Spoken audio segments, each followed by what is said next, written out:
In June, Congress passed the first bipartisan legislation to combat gun violence in 30 years. According to a Pew Research poll released in July, 78% of Americans think the new gun law will do little or nothing to reduce gun violence. Senator Warnock, I turn to you first. As the number of shootings in Georgia and across the nation continue to rise, what should be done? What should the next step be to solve this issue? You have to answer this question, sir, and I give you 1 minute. Well, I'm glad that we finally passed the first gun safety law in 30 years. And we did that on a bipartisan basis.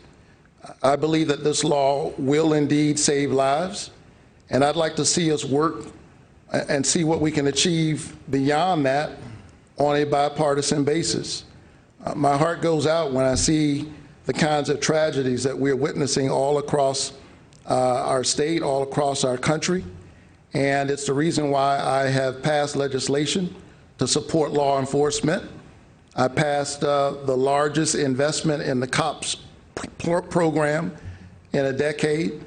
I introduced legislation called Invest to Protect that's endorsed by the sheriffs of Burke County and Scriven County because it supports some of our smaller law enforcement entities. So we got to stand up with law enforcement, but we've also got to create opportunity.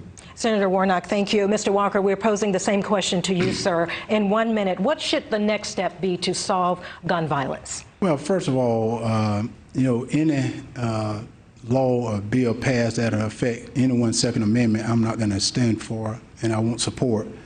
But third, to hear Senator Warnock talks about supporting law enforcement is sad because he's called them names.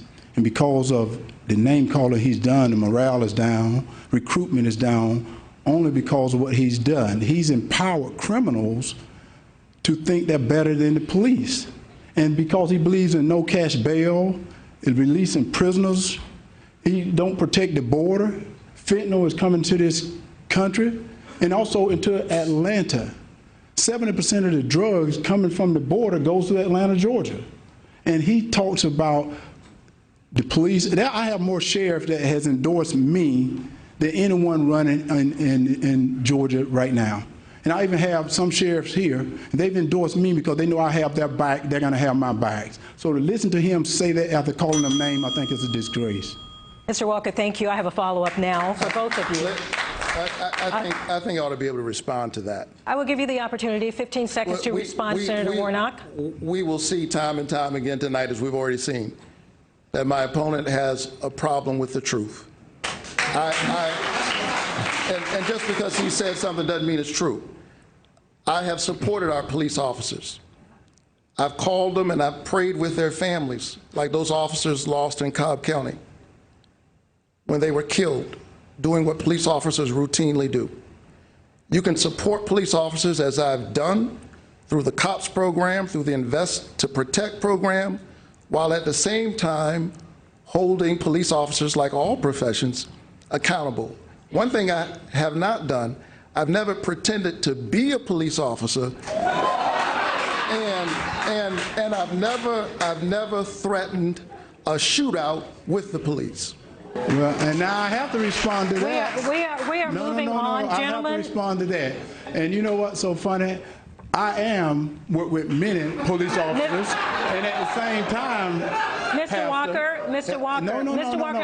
Walker, excuse me, Mr. Walker, please, out of respect, I need to let you know, Mr. Walker, you are very well aware of the rules tonight. Yes. And you have a prop.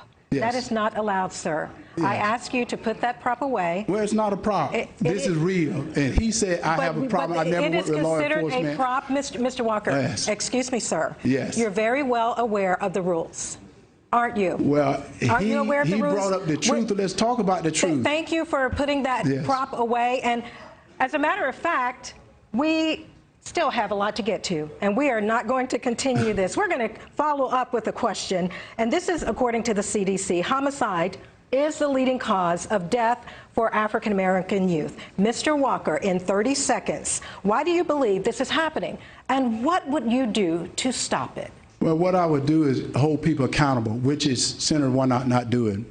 Believing in no cash bail, no accountability, that is a problem. People must be accountable for their action. And the truth lies with Senator Warnock, because he said he was going to Washington to represent Georgia. He went to Washington to represent Joe Biden. That's the reason we're in the mess we're in today, because he represents Joe Biden and not the truth for Georgia. Senator Warnock, this follow-up for you. Same question. What do you believe homicides among African-American youth is growing? Why are those homicides growing, sir? And how do we stop it? Well, it's heartbreaking. And I've seen this up close as a pastor. I've presided over some of these funerals. I've met with young people. And we have to have rules and laws in the society, which I support and I've invested in as a legislator. At the same time, we have to create opportunity. There's no sickness like the loss of hope. When people lose hope, when they doubt that their life can be any longer or that they can dream of something bigger than the street they live on, a lot of things can happen. I grew up in one of those neighborhoods, but I had a nurturing family, and I benefited from good federal public policy, like the Head Start program, like Upward Bound, like Pell Grants and low-interest student loans. And to invest in our children is to invest in our best resource. Senator Warnock, thank you. We are moving on. Thank you for watching. Go to newsnationnow.com to find News Nation on your television provider. And don't forget to click the red subscribe button below to get more of News Nation's fact-driven, unbiased coverage.